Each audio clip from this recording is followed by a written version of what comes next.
कभी भरेगा? तो पहले छेद बंद करो और एक एक बूंद डालते रहो, घड़ा भर जाएगा। पहले उन छेदों को बंद करो जो हमारे भजन को छीण करते हैं, और ईमानदारी से भजन करो। फिर आप भी देखो, बोलोगी कि नहीं भजन परमानंदमय है। जो घोर हिंसक स्वभाव के थे और राम नहीं बोल पाते थे, वो जब मरा हुए तो रामायण की रचना कर दी, इतिहास की रचना कर दी, जो आज हमारे भारत में सम्माननीय इतिहास है। तो आप विचार करो, हम कहते हैं बहुत भजन करते हैं, कुछ ऐसा नहीं होता, तो वो बात तुम्हारी हम कैसे मान ले जब हम भी भजन करते हैं और ऐसा होता है? कोई चिंता नहीं, बेपरवाह, न मृत्यु की चिंता, न दर्द की चिंता, न कोई भय। तो हमारा प्रतिपल आनंद में बीतता है। किससे? नाम से, भगवान के भजन से।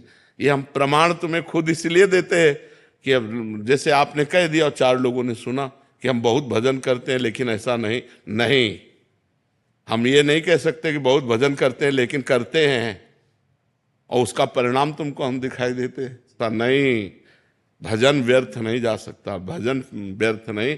हाँ, ये जरूर है कि बहुत जन्मों के हमारे पुराने संस्कार हैं, पाप है, तो अब हम थोड़ा भजन करना शुरू किया और वो हमको घसीटते हैं माया की तरफ। अब हम और भजन बढ़ावें, धीरे धीरे ऐसा होगा कि वो घसीट के हमारे पास आ जाएंगे। हाँ, निराश नहीं होना। बहुत जन्मों का बिगड़ेल मन है तो हमें निराश नहीं होना, पर हमको भगवान के नाम की अश्रद्धा वाली भी बात नहीं कहनी। यार हम बहुत नाम जप करते हैं, ऐसा नहीं। ऐसा बोलने से नाम की महिमा पर वो अंगुली उठती है और वो हम उठने नहीं देंगे, क्योंकि हम स्वयं आपके सामने बैठे हैं। उसके प्रमाण हैं कि हर कष्ट, हर परिस्थिति, हर व्यवस्था भगवान सब व्यवस्था करते। किसी महीने में ऐसा नहीं होता कि यार बिजली का बिल नहीं भरने को हुआ, यार ऐसा नहीं, सब व्यवस्था भगवान करते। तो नाम का आदर करो, वो आदर पूर्वक नाम जप करो, सब ठीक हो जाएगा। रोहित दुबे जी। राधे राधे महाराज जी। महाराज जी, आपके श्रीमुख से सुना है कि संसार में हम सबको एक स्वांग करते हुए आध्यात्मिक मार्ग पर प्रकृतिशील रहना है। चाहे वो हमारा परिवार हो, रिश्तेदार हो, हमें बिना कोई आसक्ति रखते हुए सबसे सांसारिक व्यवहार करना है। गुरुदेव भगवान, जब हम लोग संसार में रहते हुए संसार में सच्चे बने रहते हैं तो सब कुछ आसान लगता है, पर हम लोग जब संसारिकता का स्वांग करते हैं तो सब कुछ कठिन सा प्रतीत होता है। आप हमें मार्गदर्शन। भजन की कमी के कारण ऐसा है। और जब भजन होगा ना तो बहुत बढ़िया स्वांग होता है। मान लो आपको तो कितने लोगों से मिलना होता है, अपने को कितने लोगों से मिलना होता है, अलग अलग घर के, अलग अलग दिमाग के, अलग अलग प्रांत के सब लोग आते हैं और सबसे मिलना होता है। और सबसे ऐसे मिलना होता है कि हम आपके ही हैं। किसी से ऐसा अनुभव नहीं होने पाएगा कि हम आपसे प्यार ज़्यादा करते हैं, आपसे कम करते नहीं। हमको समान प्यार करना है और किसी से भी प्यार नहीं करना। जी, परिवार में जो बच्चे रहते हैं, जो पत्नी रहती है, तो उन पर आसक्ति ज़्यादा रहती है। जो भजन की कमी कह रहा हूँ, भजन की कमी के कारण हमारा ममता मल अभी जरा नहीं है। वो ज्यों कहते हुए तो स्वांग कैसे होगा? फिर तो सत्य होगा ना। तभी उसमें मिलने पर सुख और बिछुड़ने पर दुख, इसका अनुभव होता है। अगर स्वांग करोगे तो मरने पर भी दुख नहीं होगा, क्योंकि स्वांग हो रहा है और वास्तविक स्वांग हो रहा है। एक बड़े पर्दे पर जगन नाटक वैभवा, वो सच्चिदानंद परमात्मा अपने आप से अपने आप का सृजन कर रहा है, अपने आप से अपने आप का पालन कर रहा है और अपने आप से अपने आप का संहार कर रहा है। दूसरा कोई है नहीं। पर ये ज्ञान नहीं है ना। असलियत में जब ज्ञान होगा अंदर से, तब स्वांग शुरू होगा, तब हाँ अनुभूति। अभी भजन नहीं है, भजन करो, नाम जप का प्रयास करते हो। हाँ, और अधिक करो। जितना अधिक नाम जप होगा उतना ही वैराग्य होगा। इसका नाम मृत्यु लोक है, यहाँ सब मरेगा, कुछ नहीं है यहाँ सब। असलियत में जो ज्ञान हो जाएगा ना तो तुम्हें किसी से प्रेम नहीं होगा और सबसे प्रेम होगा। दोनों बातें, प्रेम होगा भगवत भाव से और शरीर भाव से प्रेम नहीं होगा। सब में भगवान विराजमान है, इस बात से प्रेम होगा। लेकिन ये मेरा पुत्र है, इसमें मिठास नहीं रहेगी। प्यार उससे भी अधिक होगा अभी हम पुत्र मान के प्यार कर रहे हैं, फिर हम भगवान मान के प्यार करेंगे, तो प्यार तो और बढ़ गया, लेकिन ममता नहीं है। ममता दुखदाई है, हाँ, मोह राग है, ये दुखदाई है। तो ये भजन से जाता है। जब तना सत्संग सुनोगे तो विवेक जागृत होगा, और भजन करोगे तो बल जागृत होगा। विवेक और बल दोनों के द्वारा स्वांग होता है। कि जैसे नौटंकी में राजा बना हुआ है या रानी बना हुआ है, उसको पता है 2 घंटे के लिए राजा रानी है, इसके बाद तो हम हैं नहीं, तो कोई राजा तो बन नहीं गए। ऐसे हमको पता है 60-70 वर्ष 80 वर्ष इसके लिए पुरुष बने हैं, फिर इसके बाद अगर अपना कल्याण ना कर सके, पता नहीं सुअर कुत्ता बनना पड़े, क्या बनना पड़े, कौन सी योनि में। ये स्वांग ही तो हो रहा है। इस समय मनुष्य योनि का स्वांग हो रहा है, और पीछे न जाने कितनी योनियों का स्वांग करके आए हैं। अगर हम कल्याण नहीं कर पाए इस जन्म में, तो आगे न जाने कितनी योनियों का स्वांग करना पड़ेगा। इसलिए नाम जप करो, नाम जप सर्वोपरि है। नीतू जी अलीगढ़ से। राधा वाला श्री हरिवंश महाराज जी, भगवान का प्रेम नाम जप से मिल जाएगा क्या? अरे नाम जप से, प्रेम मूल यह नाम है, प्रेम मूल यह नाम है, प्रेमी रसिक जपत यह नाम, प्रेम मगन निज बन विश्राम, श्री हरिवंश जहां रहा है। प्रेम मूल यह नाम है। प्रेम मूल, प्रेम का मूल जड़ क्या है? नाम है। नाम से ही तो प्रेम प्रकट होता है। नाम जप करके देखो, क्या नहीं हो जाएगा नाम से, क्या नहीं हो जाए। कहाँ लगी नाम बड़ाई, राम न सकत नाम गुण गाई। स्वयं नामी भगवान भी अपने नाम की महिमा का गान पूर्ण रूप से नहीं कर सकते। इसलिए पहले जपो, तो सबसे कठिन है नाम जप करना। और कुछ भी ना करें तो केवल नाम जप करने से ही परम कल्याण होगा। और कुछ करो तो परम कल्याण नहीं होगा। और कुछ भी कर लो, नाम जप ना हो तो परम कल्याण नहीं होगा। और कुछ ना करो, केवल नाम जप करो, परम कल्याण हो जाएगा। 1 रुपया पैसा वाली बात थोड़ी है इसमें। 1 रुपया लगता है क्या? राधा राधा राधा राधा, तुम्हारा परम कल्याण। नाम जप करो, तुम्हारा परम कल्याण हो जाएगा। ऋषिकेश स्वामी जी गुजरात से। राधा वल्लभ श्री हरिवंश महाराज जी, दंडवत प्रणाम। महाराज जी, शास्त्रों में कहा गया है कि अखंड वृत्ति से कठिन कोई कार्य नहीं है और अखंड वृत्ति से श्रेष्ठ अधिक कोई साधन नहीं है। तो अखंड वृत्ति का वास्तविक अर्थ क्या है और ये वृत्ति अखंड कैसे बनी रहती है? हमारी इंद्रियां, हमारा मन जो बहिर्मुख होकर के स्त्री पुरुष देखता है, जड़ चैतन्य देखता है, ये अन्य देखना है। जब अनन्य वृत्ति हो जाए, अखंड स्मृति तभी हो सकती है जब मत्ता परतरम नान्यत किंचिदस्ति धनंजय, ये बोध हो जाए भगवान के सिवा किंचिन मात्र भी कुछ अन्य नहीं है। सो अनन्य गति जाके असमति न टरे हनुमंत, मैं सेवक सचराचर रूप स्वामी भगवंत। मैं सेवक हूँ और चराचर जगत भगवान स्वयं बने हुए हैं। तो अब जहाँ जिस वस्तु व्यक्ति स्थान पर हमारी वृत्ति जाएगी, वो भगवत स्वरूप वृत्ति होगी, उसे अखंड स्मृति कहते हैं। दूसरी तौर तरीके पे हम जैसे नाम जप कर रहे हैं भगवान का, तो जहाँ जहाँ हमारा मन जाए वहाँ वहाँ से हटा करके बार बार नाम में लगाना और उसे तैल धारावत अखंड चालू कर देना। निरंतर अव्यावृत भजनात्, अखंड भजन। तन्मया, तन्मय स्थिति। तो इसके 2 भाव हैं, दोनों भाव जरूरी हैं। बिना दोनों भाव के अखंड स्मृति नहीं हो सकती। जहाँ जहाँ मन जाए वहाँ वहाँ भगवान को देखना, क्योंकि मन किसी वस्तु, व्यक्ति, स्थान जहाँ भी जाएगा तो भगवान कह रहे हैं मेरे सिवा कुछ है ही नहीं। मत्ता परतरम नान्यत किंचिदस्ति धनंजय। बहुनाम जन्मनावन्ते ज्ञानवान माम प्रपद्यते, वासुदेवा सर्वमित सा महात्मा सुदुर्लभा। सब जगह भगवान वासुदेव है। ऐसा महात्मा जिसकी मति हो गई है, बड़ा दुर्लभ है। तो जहाँ जहाँ हमारा मन जाए, जिस वस्तु, व्यक्ति, स्थान पर, वहाँ वहाँ भगवान को देखना, या जहाँ जहाँ हमारा मन जाए वहाँ वहाँ से हटाकर भगवान के नाम में लगाना, अपने इष्ट में लगाना, अपने आराध्य देव में लगाना। इससे हमारी हर वृत्ति अखंड हो जाएगी। समझ पा रहे हैं आप? इसमें कोई संशय है आपको? जी। मयंक कुमार जी मुजफ्फरनगर से। राधे राधे राधे राधे महाराज जी। महाराज जी, पहले मैं महर्षि रमन जी की विधि से मैं कौन हूँ या अहम के विचार का उद्गम कहाँ है, ये वाणी जी पढ़ता था और ध्यान करता था, उसमें मुझे थोड़ी शांति और आनंद मिलता था, परंतु अभी जिम्मेदारियां और व्यस्तता बहुत बढ़ गई और मानसिक थकान भी रहती है, तो उतनी एकाग्रता। तो क्या शांति मिली?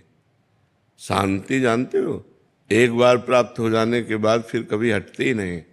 वो शांति थोड़ी है, थोड़ी शांति और आनंद मिलता था। वो थोड़ी है, परसेंट में थोड़ी शांति होती है। तुम्हारी मानी हुई वो शांति है, वो शांति थोड़ी है।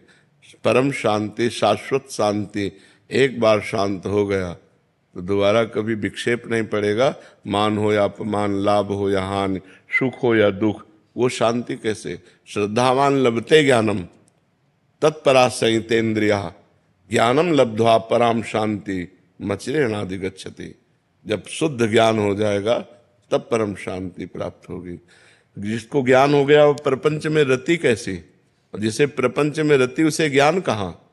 और जिसे ज्ञान नहीं तो शांत कहाँ? और जो शांत नहीं वो सुखी कहाँ?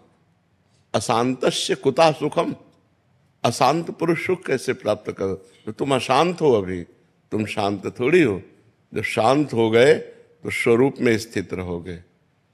ज्ञानम लब्ध्वा पराम शांति मचिरेणाधिगच्छति। ये बिना गुरु शरण हुए, साधना किए बिना, भगवत भजन किए बिना ये शांति थोड़ी प्राप्त हो जाती है। क्या जान पाए तुम कौन हो? गुरुदेव, उसमें तो मुझे बस इतना अनुभव होता था कि एक चेतना मात्र है, कि मैं मतलब शरीर का उठा नहीं रहता था, ऐसा अनुभव होता था। कॉन्शियस ये स्थिति अगर चेतना मात्र की हो तो समाधि स्थिति होती। जानते हो, जैसे नींद में गाढ़ सोए हुए हैं, गाढ़ नींद में सोए, कोई चिंतन नहीं है, शांत एकदम, पर वो अज्ञान की स्थिति है। ऐसे ज्ञान में जगा हुआ पुरुष, जैसे गाढ़ सुषुप्ति ऐसी स्थिति होती है, वो चेतना मात्र में स्थित है। चेतना में भी स्थित नहीं हो। अभी अपनी चेतना को जाने क्या? आप ही तो चैतन्य हो। अपनी चेतना का मतलब थोड़ी कि मैं चेतना का ध्यान कर रहा हूं। आप ही तो चैतन्य हो, तो आप अपने को कहाँ जाने हो? अभी घोर अज्ञान की धरा में हो, अभी कोई ज्ञान नहीं है। इसलिए हमारी मानो, नाम जप करो, भगवान का नाम जप करो। सोई जाने जहि देहु जनाई, जानत तुम्हें तुम्हें हो जाई। जब भगवान कृपा करेंगे, भजन से हृदय पवित्र होगा और वो अपने को जनाएंगे तो आप जान जाओगे, ऐसे थोड़ी जान जाओगे। महाराज जी, अभी मैं ज्ञान मार्ग और भक्ति मार्ग में दोनों में सब एक है, सब एक है, कोई अलग नहीं है। महाराज जी, जब मैं नाम जप करता हूँ तो थोड़े उसमें विचार शांत होते हैं, मेरा मन करता है फिर वही अनुसंधान करूँ मैं कि ये मैं का। तो नाम जप करते हुए अनुसंधान करो, उसमें परेशानी क्या है? नाम जप करते हुए वही अनुसंधान करो। नाम जप आपको उधर ही बढ़ा देगा। पावर है, नाम जप का मतलब पावर है। पावर को जिधर लगाओगे उधर चला जाएगा। तो आप पावर एकत्रित करो, बिना पावर के कैसे अनुसंधान करोगे? भगवान शंकराचार्य जी इस अनुसंधान के गुरु हैं, शंकराचार्य हैं, और वो कह रहे स्वरूपानुसंधान भक्तिरेव गरीयसी। भक्ति सर्वश्रेष्ठ है स्वरूपानुसंधान में। जिस समय भगवान की कथा सुनते हैं, भगवान का नाम जप करते हैं, भगवान की सेवा पूजा करते हैं, तो हमारा हृदय पवित्र हो जाता है। और पवित्र हृदय का मतलब स्वच्छ दर्पण। स्वच्छ दर्पण में जैसे अपना प्रतिबिंब दिखाई देता है, ऐसे स्वच्छ अंतःकरण में स्वरूप का अनुभव होने लगता है। मैं कौन हूं इसका उत्तर मिलने लगता है। स्वरूपानुसंधान में एक अद्भुत आनंद। शंकर सहज स्वरूप संहारा, तो लाग समाधि अखंड अपारा। अपार आनंद स्वरूप है। पहले नाम जप करो, हमारी मान जाओ। आपकी मान लो महाराज जी। मुझे ये संदेह होता है कि नाम जप करते हुए बीच में अनुसंधान करने लगता। बिना नाम जप के अनुसंधान कर ही नहीं सकते। आप कैसे क्या करोगे? हमें बताओ, अनुसंधान क्या करोगे? नाम जप करते करते महाराज विचार शांत हो जाते हैं, फिर मन करता है। नाम जप करते करते, हाँ, नाम जप छोड़ करके नहीं, नाम जप करते करते जब हमारा संसार का चिंतन छूटता है और नाम है सत, सत चिंतन होता है, तो उसके प्रभाव से हमारा अंतःकरण निर्मल होता है। तो जैसे शांत और निर्मल जल में हम नीचे क्या है तह में ये देख पाते हैं, ऐसे शांत और निर्मल अंतःकरण में अनुभव होने लगता है अपने आत्मस्वरूप का। समझ रहे हो? हाँ, पर खूब नाम हमारी अगर बात मान लोगे तो ठीक रहेगा, नहीं मानोगे तो फिर परेशान रहोगे। पूरा जीवन निकल जाएगा, कुछ हाथ नहीं लगेगा। एक आए थे 70 वर्ष के, वो कह रहे थे मैं ध्यान योग का पथिक हूँ, लेकिन जब से आपका सत्संग सुना तो हमें विशेष आनंद मिला। बोले जब से, तो हमका विशेष आनंद क्या मिला? बोले राधा राधा रटने लगे तो हमको आनंद की अनुभूति होने लगी। जो 70 वर्ष की अवस्था तक साधन करने पर आनंद नहीं हुआ, वो राधा नाम के रटने से प्रारंभ हो गया। तो मान लो मेरी बात, बारी मथे घृत होए बरु, सिकता ते बरु तेल, और बिनु हरि भजन न भवतरी, या सिद्धांत अपेल।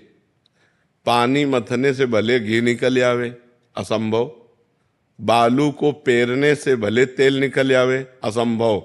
बोले असंभव संभव हो सकता है, लेकिन बिना भजन के इस संसार से मुक्त नहीं हो सकते, ये गारंटी की बात है। विनिश्चितम बदामिते न अन्यथा वचांस में, हरिम भजन्ति ये नरा भव सागर तरंते। ये बिल्कुल दृढ़ अटल बात कह रहा हूं। अगर हरि का भजन करोगे तो ज्ञान वैराग्य भक्ति सब प्राप्त हो, और भजन बिना कुछ नहीं होना। अनुसंधान करते रहो। जब 10-20 वर्ष बीतित हो जाए तो हमें बताना, हम आपको वहीं खड़ा बता देंगे, जहां से चले थे वहीं खड़े हो। अपने 20 वर्ष इस मार्ग के पथिक रहे हैं, बचपन से इस मार्ग में ज्ञान। पहले हम सन्यासी थे, आद्य गुरु भगवान शंकराचार्य जी के शिष्य थे, उन्हीं के परिकर के थे। तो वो अहम ब्रह्मास्मि का योग मार्ग, अष्टांग योग, यम नियम प्राणायाम ध्यान धारणा समाधि, कर्म योग, भक्ति योग, इन सब पर अप्रेम योग ये अंतिम विश्राम है। जो निकुंज रस है प्रिया प्रीतम का, अप्रेम योग में चल रहे हैं। तो इन सब का रसास्वादन करके, ऐसा नहीं कि ये असत मार्ग है, सत मार्ग है, पर इनकी आनंद की एक सीमा है। ये अनंतानंद है, वो अखंडानंद है। ये अनंतानंद है, अनंतानंद। अखंडानंद से अनंतानंद की प्राप्ति भगवान शंकर की कृपा से, भगवान शंकर इधर हमें भेजे। तो हम जो कहें वो बात मान लो, बिना किसी स्वार्थ के है। ऐसा तो नहीं कि भाई किसी तरह का आपसे ना कोई परिचय है आपसे और ना कोई स्वार्थ है आपसे। आपका मंगल हो जाए, क्योंकि पूरा अनुभव करके बता रहा हूं कि नाम जब सत चिंतन है। हमारा पहला कर्तव्य है संसार का असत चिंतन छूटना, असत क्रियाएं छूटना, पापाचरण छूटना। पहले ये करो, सत चिंतन के द्वारा असत चिंतन का त्याग कर दो, पापाचरण का त्याग कर दो। जहां हृदय निर्मल हुआ, जो चाहो, प्रेम चाहो, ज्ञान चाहो, जो चाहो सब मिल जाएगा। तुम्हारे पास धन है, जो चाहो वो खरीद लो। नाम रूपी धन है, जो चाहो वो प्राप्त हो। भजन नहीं है तो बकवास है। ज्ञान का हलवा बनाने की पूरी प्रक्रिया आपको याद है, लेकिन कभी आपने बैठ करके एक कवल खाया नहीं, तो फायदा क्या हुआ? ज्ञान हुआ हलवा बनाने की प्रक्रिया, और भक्ति हुई बना के खाना, डट के छक लिया। भक्ति है स्वाद लेना, और ज्ञान है उसकी प्रक्रिया को जानना। तो प्रक्रिया को जानना खास बात है या पाना खास बात है? विचार करके देखो। पाना खास बात है। जब हमने पाया तृप्त हो गए। नहीं, हाँ, तो गोस्वामी तुलसीदास जी कह रहे हैं, जाकी कृपा लवलेस ते, मतिमंद तुलसी दास हो, पायो परम विश्राम, राम समान प्रभु नाही कहूं। मैं मतिमंद तुलसीदास, जिनकी एक लव कृपा मात्र से परम शांति परम विश्राम को प्राप्त हो गया। भगवान की कृपा, बिना जगत गुरु भगवान की कृपा के ना तो शुद्ध ज्ञान होता है, ना भक्ति होती है, ना प्रेम होता है। ये हमारी बात मान लो। खूब नाम जप करो। भक्त कोई अज्ञानी थोड़ी होता है। जैसे आप कहे मान लो ज्ञान का अनुसंधान एक अलग मार्ग नहीं। भक्ति के पुत्र हैं ज्ञान वैराग्य। भागवत में पढ़ के देखो, भक्ति से ही तो ज्ञान वैराग्य का प्रादुर्भाव हुआ है। तो हम आपको भक्तों के नाम बताएं। किसी भी भक्त को आप हमें ये बताओ कि अज्ञानी है। कबीरदास जी, सूरदास जी, रहीमदास, ये अपने समय के जो अभी 100-200 वर्ष 500 वर्ष के अंतर के महापुरुष हैं, और जो अनादि काल से भगवत स्वरूपों में स्थित हैं। हनुमान जी भक्त हैं, आप ज्ञानी नहीं कहोगे, लेकिन ज्ञानी नाम अग्रगण्यम है। हनुमान जी को भक्त कहा गया कि नहीं कहा गया? भगवान के चरण अपनी गोद में लिए हुए बैठे, लेकिन बुद्धिमताम वरिष्ठम और ज्ञानी नाम अग्रगण्यम। ज्ञानियों में अग्रणी है और बुद्धिमताम वरिष्ठम, और फिर अतुलित बलधामम, बल के परम धाम है, और भगवान की भक्ति में लगे हैं। विश्वामित्र जी परम तपस्वी, विश्वामित्र महामुनि ज्ञानी और भगवान के भक्त हैं। भगवान श्री राम लक्ष्मण उनके साथ रहे, उनके चरण चापे। इतने महान भक्त कि भगवान स्वयं चरण चाप रहे हैं विश्वामित्र जी के। तो विश्वामित्र महामुनि ज्ञानी, गरुण जी जैसा कौन भक्त होगा? भगवान को सदैव अपनी पीठ पर धारण करते हैं। गरुण महाज्ञानी गुण राशि, गरुण महाज्ञानी गुण। तो भक्त कोई अज्ञानी थोड़ी होता है, भक्त में सारे सद्गुण विराजमान रहते हैं। जब भगवान को जान लिया तो जानने के बाद फिर और क्या बाकी रहा? सब ज्ञान हो जाता है। तो हमें लगता है पहले डट के भजन करना चाहिए, गंदे आचरण छोड़ना चाहिए, इंद्रियों पर विजय प्राप्त करनी चाहिए। ना तो जितेंद्रियता है कि आपने अपनी इंद्रियों को जीत लिया, ना आप मनोनिग्रही हो कि आपने मन को अपने वश में कर लिया। तो है क्या? केवल हलवा की प्रक्रिया है। बात समझ ले बच्चा। मतलब हमारी बात इसलिए स्पष्ट होती है कि आप जहां हो उससे ऊंचाई पर बैठो, क्योंकि मनुष्य जन्म केवल मान्यताओं पे नहीं टिका है, अनुभव पे है। हम मान्यताओं पे नहीं देखते, हम अनुभव पे देखते हैं। हम तो ऐसा करे बड़ा आनंद में रहेगा, वो आनंद है नहीं तो हम नहीं मानेंगे। पहले हम आनंद का अनुभव करें तब बात बनेगी। निज सुख बिन मन होए कि थीरा। जब तक हृदय में भगवत सुख नहीं होगा तब तक मन को आप नहीं रोक सकते। वो भोगों में जाएगा, वो गंदी बातें सुनेगा, गंदी बातें देखेगा, गंदी बातें करेगा और वेदांत पढ़ेगा। ये भी बात समझ लो, वेदांत की बातें करेगा, ज्ञान की बातें करेगा और विश्राम भोगों में मानेगा। हम लोग पूरा जीवन इसी में खपा दिया है, तो एक एक पॉइंट का पता है। जैसे लोग कहते हैं ना, हम इस पे पीएचडी किए, हम इस पे पीएचडी किए, तो हम मन पे पीएचडी किए। कई बार बताया है, क्योंकि बचपन से इसी मन को पढ़ते चले आए और अभी तक उसी को पढ़ रहे हैं। तो हमारा जो आप लोगों को जो लाभ मिलता है वो अनुभव का मिलता है कि हम उसी पे चल के बात कर रहे हैं। कोई पढ़ी लिखी बात नहीं, जो पढ़ी लिखी है उसी को अनुभव करके और वही कह रहे हैं। अगर आप शुरू कर दो भगवान का नाम जप करना, सब ठीक हो जाएगा। हाँ, खूब डट के करो, संसार से हट के करो और खूब डट के करो, तभी नाम का प्रभाव बढ़ेगा। अच्छा, मटकी में 2-4 छेद हो और आप चुल्लू चुल्लू भरते जाओ, कभी भरेगी क्या? छेद बंद करो। जो पाप आचरण है, जो गंदी बातें हैं, जो संसार का आकर्षण है, उनको हम अगर बंद कर दें और थोड़ा थोड़ा भी अगर डालते रहे, एक एक बूंद, तो घड़ा भर जाएगा।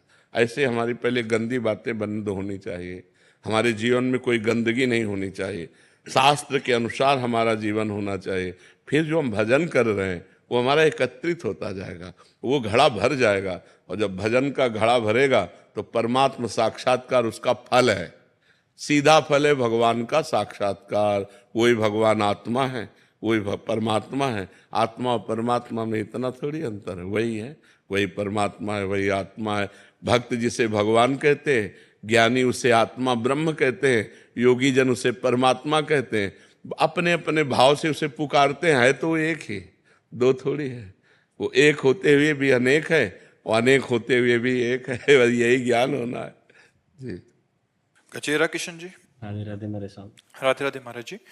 महाराज जी, भारत भूमि निस्संदेह दिव्य भूमि है, जहां संत महापुरुषों की वाणी, दर्शन एवं दिव्य लीलाएं होती रहती हैं। संतों एवं महापुरुषों के होने पर आध्यात्मिक बल समाज को प्राप्त होता है, परंतु जब वो महापुरुष दिव्य धाम चले जाते हैं, उनके अभाव में समाज एवं राष्ट्र उनकी गुरुवाणी एवं दी हुई शिक्षाओं के प्रभाव को निरंतर धारण करने के लिए क्या करे? बिना प्रगट संतों के सानिध्य के, उनकी वाणी के अनुसार हम चल सकें, बड़ा असंभव है।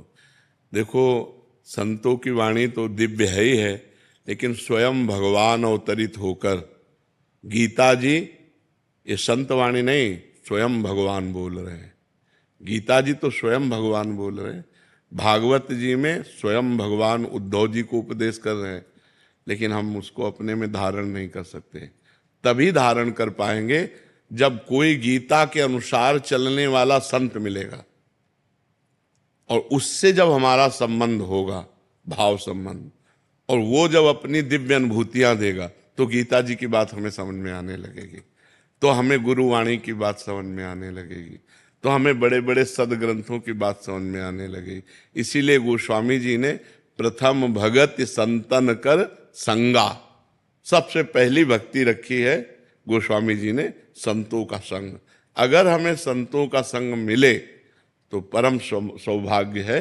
अगर संतों का संग न मिले तो केवल ग्रंथ से देखकर हम अपना कल्याण नहीं कर सकते।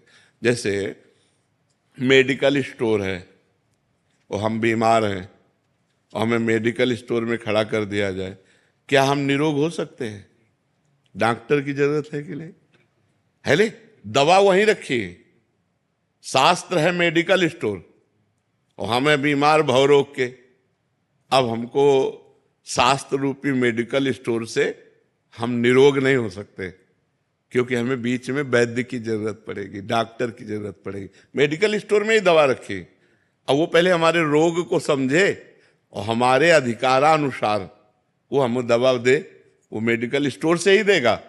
लेकिन अगर डॉक्टर से हम ना मिले तो हम अपनी हानि कर सकते हैं। कोई भी दवा टेस्ट करेंगे तो हम परेशान हो जाएंगे। मेडिकल स्टोर है, वो तो बहुत से रोगों की दवा, सब औषधि। तो शास्त्र क्या है? मेडिकल स्टोर है। गुरु क्या है? डॉक्टर है। हम हैं मरीज। तो जब गुरुदेव शोध करके कि देखो, जैसे अभी इससे कहा कि तुम नाम जप करो, कहाँ ठीक है, ये दवा बताई, सदगुरु वैद्य वचन विश्वासा संयम यह न विषय कयासा। सदगुरु रूपी डॉक्टर की बात मान लो और परहेज करो। जो गंदी बातें हम कहो, गंदी बातें छोड़ो, विषय की आशा को त्यागो, ये परहेज है। दवा खाओ, सदगुरु की आज्ञा का पालन, परहेज, गंदी बातों का त्याग करो, अभी सब ठीक हो जाएगा। तो हम केवल शास्त्र या सदगुरु वाणी से जो लिखित है उससे हमको प्रगट में चाहिए, प्रगट में संत रूपी डॉक्टर चाहिए। वो हमारी नाड़ी पकड़े कि हम किस कोटि के मरीज हैं और उसी कोटि की दवा हमको दे तो हमारा कल्याण हो जाए। भगवान की बड़ी कृपा रहती जब संत जन मिलते हैं। जब द्रवे दीन दयालु राघो तो साधु संगति पाइए। संतों का संग मिलता है। जिस दिन हमारे संत महापुरुष सब जैसे बड़े बड़े अंतर्धान हो गए, अब यत्र तत्र कहीं संत जो स्वयं भगवान में स्थित हैं और भगवान में स्थित करना जानते हैं, अन्य को भी भगवत भाव में स्थित करना जानते, बीच में कोई लेन देन नहीं। अध्यात्म कभी बिकता नहीं और जो बिकता है वो अध्यात्म होता नहीं। केवल भगवान की महिमा सुनो आके फ्री, और उसको अपने जीवन में धारण करो। हमारा आपका संबंध है भिक्षा और शिक्षा का। भूख लगे तो हमें 4 रोटी दे दो और तुम हमसे शिक्षा लो। हम बाबा जी हैं, तुम्हारा कल्याण शिक्षा से होगा और हमारा भजन भिक्षा से होगा। बस इतना संबंध है। भिक्षा तय नहीं होती। मनावे 1 रोटी दे दो, मनावे 2 रोटी दे दो, मनावे भरपेट दे दो। तो अगर हमें संत मिल जाएं तो हमारा कल्याण हो जाए। अगर संत तो केवल वेश मात्र से बात नहीं बनेगी, वेश मात्र से बात नहीं बनेगी। सोने का पानी फेरा हो और आप कलश पीतल का लेके जाओ तो स्वर्णकार की नजर में पीतल के पैसा मिलेंगे, सोने के नहीं मिलेंगे। समझ रहे ला? जिस समय वो जहां देखा कसौटी में कस के तो पीतल है ओरिजिनल। भगवान के मार्ग में चलने वाला शुद्ध संत मिल जाए तो हमारा कल्याण हो जाएगा। तो शास्त्रों की जो बातें हैं वो हम पे हावी हो जाएंगी और हमसे बुरे आचरण होने ही नहीं पाएंगे। हर समय दिमाग में यार बाबा ने कहा है, ऐसा नहीं होना। वो बाबा सामने दिखाई देंगे और वो बात सामने दिखाई देगी और आपके आचरण बदलना शुरू हो जाएंगे। तो हम ये कहते हैं कि जैसे जैसे कलयुग आएगा वैसे वैसे एक घाटा हो जाएगा, संत मिलना मुश्किल हो जाएंगे। संतों का अभी बहुत घाटा है, संत मिलना बहुत घाटे का सौदा है। हमारे बड़े बड़े संत अंतर्ध्यान हो गए ब्रज में, जो रात दिन भजन करने वाले, किसी से कोई मतलब नहीं रहने वाले, अंतर्ध्यान हो गए। बड़े बड़े जो जैसे श्री स्वामी राम सुखदास जी, निष्काम संत, लाखों लोगों को गीता जी का निष्काम भाव से, केवल निष्काम धर्म भगवान का, तो ऐसे संत अंतर्ध्यान हो गए। अब बड़ा घाटा है अपने को, हम भारतवासियों को बहुत घाटा है। जब बड़े बड़े संत अंतर्ध्यान हो गए तो फिर हम किससे सच्चा ज्ञान प्राप्त कर पाए। देखो पुराने ऋषि परंपरा को देखो, ऋषियों के पास गृहस्थ जाते थे, कुछ फल फूल दूर्वांकुर अर्पित किए और वो उपदेश किए और उनका कल्याण हुआ। कहीं तय या बेचना या खरीदना, तो ये खरीद बेच वाला अध्यात्म नहीं होता, अध्यात्म शुद्ध होता है। तो भगवान की कृपा से अभी कुछ संत भगवान भारत में ऐसे हैं निष्काम, निष्काम, जिनकी फिर आगे चल करके और घाटा हो जाएगा। जैसे पहले जो सुविधा थी, उड़िया बाबा, हरि बाबा, बड़े बड़े सिद्ध महापुरुष, वो अब घाटा हो गया। अभी जो 2, 4, 10, 15 जो भी ऐसे अंगुलियों में गिने जा सकते हैं, ऐसा नहीं कि भीड़ मिले, अंगुलियों में गिने जा सकते हैं, वो आगे चलकर वो भी घाटा हो जाएगा, घाटा हो जाएगा। तो बहुत भगवान की विशेष कृपा है अभी कि अभी भजन करने का अवसर दिया है भगवान ने, भजन कर लो। नहीं तो कलयुग का इतना प्रचंड तांडव अब देखो बढ़ने लगा है। मतलब जहां सुरक्षा थी वहां शोषण वृत्ति आने लगी है। पति पत्नी के संबंधों में बहुत ही विकार आ गए हैं, पुत्र माता पिता इनके संबंधों में विकार आ गए हैं, गुरु शिष्य इनके संबंधों में विकार आ गए। कलयुग का प्रभाव बढ़ रहा है ना, बर्दाश्त नहीं। हाँ, तो ये आगे चलकर और होगा। तो भजन कहाँ होगा, धर्म कहाँ होगा? धर्म तो बर्दाश्त करने से होता है, जो सहनशील होता है तभी धर्म में चल पाता है। मनीषा मित्तल जी दिल्ली से।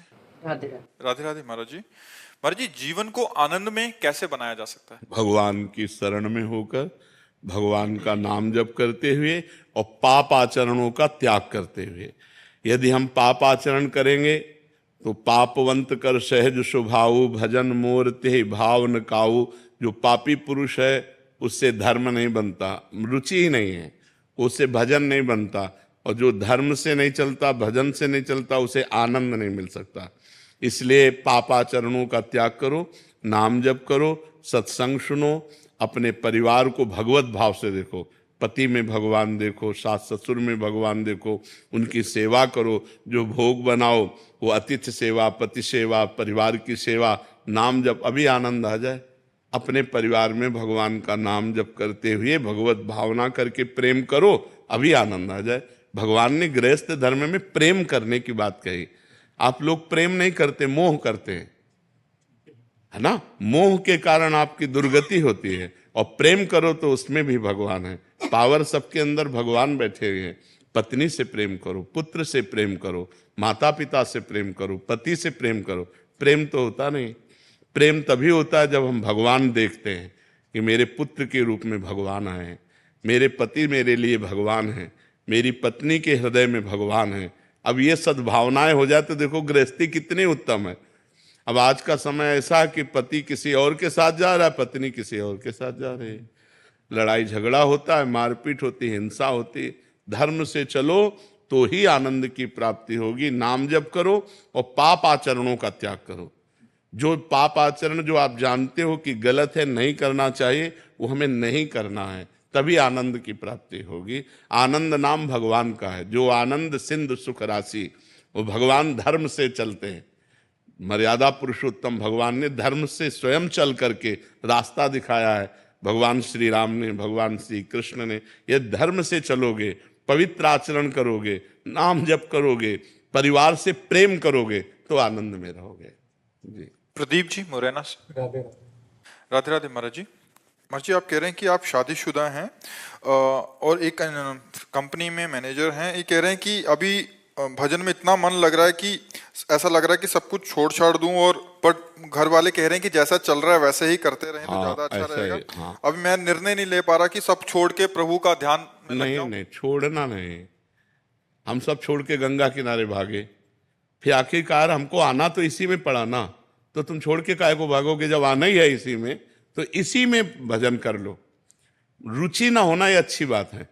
मान लो हम भोग भोग रहे हैं, हमारी रुचि नहीं है, तो भोग भोगते हुए भी आप बंधन को प्राप्त नहीं है। और भोग नहीं भोग रहे हैं लेकिन आपकी रुचि है, तो भोग ना भोगते हुए भी आप बंधन को प्राप्त है। ये तो बहुत बढ़िया बात है कि संसार में हमारी रुचि नहीं है, पर हम रुचि ना रहते हुए भी कार्य करें। अर्जुन की युद्ध करने में रुचि नहीं थी, गीता पढ़ के देख लो, लेकिन भगवान ने आदेश किया तुम्हें युद्ध करना है, मेरा स्मरण करते हुए तुम्हें युद्ध करना है। तो ऐसे ही जो आपका पद है, जो आपका कार्य है, अरुचि पूर्वक करो, पर उसे बिल्कुल सही करो, काम में गड़बड़ी ना होने पाए। और रुचि हमारी है नहीं, इसलिए हम बंधेंगे, है नहीं। चाहे पत्नी हो चाहे परिवार हो, जब हमारी भोगों में रुचि नहीं है, पर भोग भोगना है धर्मयुक्त। जैसे मान लो आपकी पत्नी है, अब आपके अंदर अरुचि है लेकिन उसके अंदर रुचि है, तो आपको अपनी अरुचि दबाकर उसकी रुचि का पालन करना होगा, क्योंकि वो अर्धांगिनी है, वो आपको समर्पित है। अब उसके अंदर अरुचि नहीं है, अगर आप उसकी रुचि का पालन नहीं करते तो वो डिस्टर्ब हो जाएगी, वो परेशान हो जाएगी। तो हमको अपना कर्तव्य का पालन करना है। हमारा शरीर उसका पति है, हमारी रुचि नहीं है, पर इस शरीर के द्वारा पति का जो कर्तव्य है वो हम पालन करते हैं। बहुत विवेक पूर्वक चलना चाहिए। ये हम कह रहे हैं भाग के कहाँ जाओगे, हमें बताओ, कहाँ भाग के जाओगे? जहां जाओगे वहां संसार है। देखो, अब हमसे पूछो तो ये हमारा घर नहीं है, ये हमारी श्री जी का है। राधा के कुंज हमारी नहीं, वो श्री जी की है। यार बात तो एक ही है ना, तुम केवल अपने घर को अपना मानना छोड़ दो, बस खत्म हो गया। मानने से तो बात है, हम बात तो सब वही है, लेकिन वो हमें बंधनकारक क्यों नहीं है? क्योंकि वो मेरा नहीं है, प्रभु का है। तो क्या ये बात आप नहीं कह सकते? ये बात आप भी कह सकते हो। अपने घर को प्रभु का मान सकते हो, परिवार को प्रभु का मान सकते हो। जाने की जरूरत कहाँ है? कहाँ जाओगे? कहाँ, कौन सी ऐसी गुफाएं जहां जाके भजन करोगे? आप विचार करके देखो। अपने घर में रहो, परिवार का बैलेंस बना के चलो, जो आपका कर्तव्य है, और अंदर से अरुचि रहे, भगवान प्यारे लगे, यही भक्ति का स्वरूप है। बड़े बड़े महाभागवत गृहस्थ हुए हैं। नरसिंह मेहता जी का नाम सुना है, इतने बड़े महापुरुष रहे, लेकिन क्या उनके बच्चे नहीं थे? सोच, बच्चे थे तो मतलब काम क्रीड़ा हुई कि नहीं हुई? पत्नी थी, बेटी थी, सब रिश्ते थे, लेकिन अरुचि थी, कहीं कोई रुचि नहीं थी। रुचि केवल गोविंद में थी। तो गोविंद साफा बांध के सारे काम संभालते थे संभालते थे ना। अपने को यही बात करनी है, हमारी रुचि नहीं है, पर गोविंद के द्वारा दिया हुआ कर्तव्य है, उसे मुझे करना है। तो भगवान आपके साथ रहेंगे, आपको अनुभव होगा भगवान आपके साथ है, क्योंकि आपकी प्रीति भगवान में है। और कहीं नहीं, यही खास बात है। खास बात ये, बाबा जी बन गए, भोग नहीं रहे, भोगों में रुचि है, तो बहुत बड़ी बाधा है। गृहस्थ हो और भोगों में रुचि नहीं है, संत हो आप। बात समझो, अंदर की बात समझनी है, अंदर की बात सुधारना है। भगवान अंदर की बात सुधारने से मिलते, बाहर से नहीं मिलते। बाहर का वेश तो नौटंकी नाटक फिल्मों में भी लोग साधु का धारण कर लेते तो साधु हो जाते हैं क्या? वेश धारण मात्र से कोई साधु थोड़ी होता है। अंदर की रुचि परमात्मा में है, क्रियाएं संसार की हो रही, आप साधु हो, समझना। और रुचि हमारी भोगों में है, क्रियाएं भागवतिक हो रही, तो संसारी है वो। बात समझना हमारी, ये आंतरिक विषय को भगवान जानते हैं। तो ठीक है ना। आकाशदीप सिंगला जी लुधियाना से। महाराज जी, आपके चरणों में कोटि कोटि प्रणाम। महाराज जी, मांस मदिरा खाना पीना गलत बताया गया है, पर महाराज जी बहुत सारे लोग सब खाते पीते हैं, पर उनके पास धन दौलत है खूब, ऐसा क्यों महाराज जी? तो क्या धन दौलत होना कोई सौभाग्य का बात है क्या?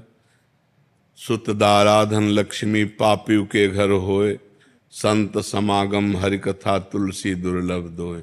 पूर्व के पुण्य के बल से धन मिलता है, और वर्तमान में जो मांस मछली खा रहे हैं, जो पाप कर रहे हैं, उनका जब पूर्व का पुण्य खत्म होगा तब पता चल जाएगा। और विद्वान या विवेकवान बुद्धिमान परिणाम को देखता है, वर्तमान को नहीं देखता है, परिणाम को देखता है। मरोगे तो तुम्हारा शरीर जाएगा तुम्हारे साथ, बैंक बैलेंस जाएगा है, क्या जाएगा फिर? इसके लिए जो पाप कर्म किए वो जाएगा। जो बकरा खा रहे हो, गाय खा रहे हो, भैंसा खा रहे हो, सुअर खा रहे हो, वो तो परिणाम तुम्हारा दुर्गति नरक में भोगनी पड़ेगी। पैसा होना कोई खास बात थोड़ी है। पैसा तो कसाई के पास भी है, पापियों के पास भी है। पैसा खास बात नहीं। शांति, आनंद, परिणाम। बुद्धिमान वही भैया जो परिणाम को देखता है। परिणाम क्या? अच्छा, तुम्हारे शरीर को एक चिमटी से अभी हम नोचे ऐसे, आपको कष्ट होगा ना? तो फिर क्या पशु पक्षियों को कष्ट नहीं होता? उनको जो भूंज के खाते हो, उनका जो मांस खाते हो, आप मान लो कह दो कि हम नहीं काटते हैं, लेकिन आप उसके हिस्सेदार तो हुए। अगर आप मांस खाना बंद कर दो तो काटना बंद कर देगा। आप खरीदते हैं तो आप हिस्सेदार हैं उसके। तीन को बराबर फल मिलता है, कर्ता, अनुमोदक और प्रेरक। प्रेरणा देने वाला और करने वाला और उसकी सहायता करने वाला, अनुमोदन। तो खाना अनुमोदन हुआ, आपको वही दंड मिलेगा। तो इसलिए धन होना कोई अच्छी बात थोड़ी है कि धन है तो अच्छी बात है, नहीं। धर्म है तो अच्छी बात है। धर्म से चल रहा है, आज धन नहीं लेकिन कल ये सुखी होगा। जैसे धर्मराज युधिष्ठिर धर्म से चल रहे थे तो 12 वर्ष का वनवास, 1 वर्ष का अज्ञातवास, और दुर्योधन अधर्म से चल रहा था, खूब वैभव सब, लेकिन 100 के 100 मारे गए और 5 के पाल बाका भी नहीं हुआ, 5 के 5 बचे रहे। पांडव 5 के 5 बचे रहे। तो धर्मात्मा पुरुष की जय, जो अधर्म करता है उसका नाश होता ही है। ये अधर्म है। अच्छा, मदिरा पीने से लाभ क्या? हमें एक लाभ बता दो। शराब पिए अधिकतर लड़खड़ाते देखे गए। शराब पीकर अधिकतर नाली और वैसे, अच्छा उसमें दिमाग में अगर क्रोध आ गया तो आप हिंसा भी कर दोगे। बेविचार आ गया, क्योंकि विवेक है नहीं, बुद्धि भ्रष्ट हो जाती है उससे, और शरीर के अंगों की हानि होती है। लीवर है, किडनी है, दिल है, आते हैं, इन पर फर्क पड़ता है। मुझे लगता है शराब में 1% भी अगर कोई लाभ दिखाई दे, लौकिक या पारलौकिक, तो आप हमें बताओ।